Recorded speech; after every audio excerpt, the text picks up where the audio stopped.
Dire la vérité dans une prophétie ne vient pas seulement de Dieu.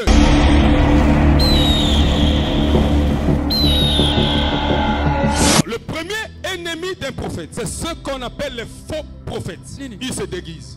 Une apparence trompeuse. Celui qui se déguise, c'est celui-là qui forme une autre forme. Il fait semblant d'être bon, mais il n'est pas bon.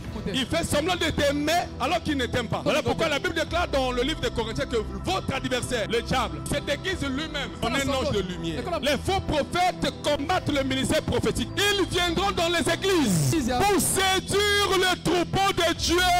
C'est-à-dire à l'heure où nous sommes, il y a des faux prophètes qui vont aussi grainer des foules, qui seront dans les églises, sur internet pour chercher les brebis avec les enseignements qui ne sont pas doctrinales. Alors tu commences à adorer d'autres dieux au lieu de Jésus-Christ de Nazareth. Le Dieu que tu adores, tu ne connais pas. On te présente un autre Dieu. Nous n'avons qu'un seul Dieu, c'est Jésus-Christ de Nazareth. Les faux prophètes, ils détournent le peuple du vrai Dieu pour l'emmener vers l'idolâtrie. Même s'il fait des miracles étonnant devant vous, si vous présente un autre Dieu, ne le suivez pas. Même s'il prophétise avec exactitude, ne le suivez pas. Si vous présente un autre Dieu, ne va pas.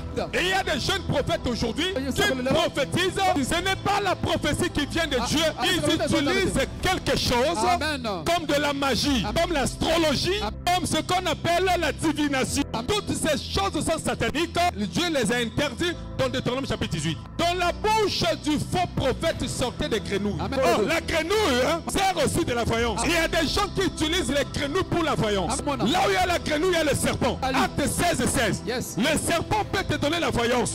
Maman, le diable a vaincu avant nous.